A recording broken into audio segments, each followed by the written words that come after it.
جس ملک میں لوگوں کو یہ بھی بتانا پڑے کہ کہاں پیشاب کرنا منع ہے اور کہاں نہیں، تو وہاں کے لوگ ووٹ کا صحیح استعمال کیسے کریں گے؟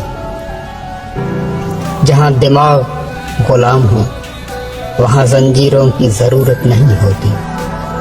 حیران کن بات، پاکستان میں اسلام اتنا زیادہ ہے کہ میڈیسن کمپنیاں کمیشن کی دوائی لکھنے پر ڈاکٹروں کو عمرے کا ویزا اور ٹکٹ دیتے ہیں، اور ڈاکٹر صاحبان بھی ثواب کے لیے چلے جاتے ہیں۔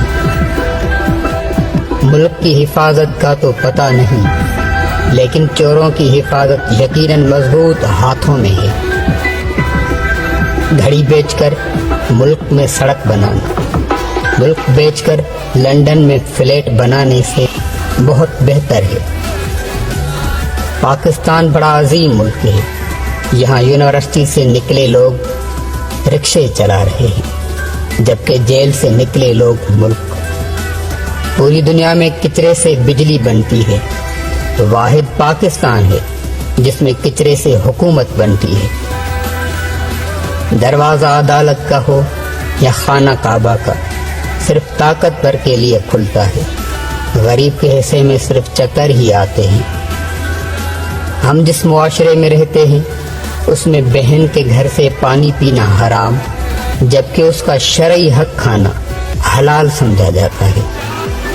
پاکستان میں کھانے کا ادب صرف سربراہوں اور وزیروں کو آتا ہے، وہ خاموشی سے کھاتے ہیں۔ ریاست ماں ہوتی ہے، لیکن امیر کی سگی اور غریب کی سوتیلی۔ ہمارے ہاں مسجد میں جوتے آگے رکھیں تو نماز نہیں ہوتی، اور پیچھے رکھیں تو جوتے نہیں ہوتے۔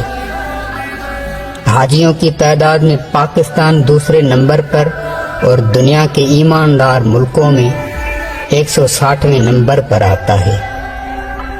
جس ملک کے جنرل اسٹور ہوں، کرنل چاول ہوں، کیپٹن سگریٹ ہوں اور اے سی ڈی سی پنکھے ہوں، اس ملک کا سدھرنا مشکل ہے۔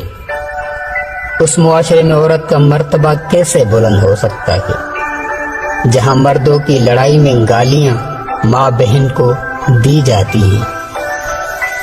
اگر اذانوں سے فرق نہیں پڑ رہا تو 10 روپے کی چیز کو 10 روپے میں بیچ کر دیکھو، شاید اللہ کو رحم آ جائے۔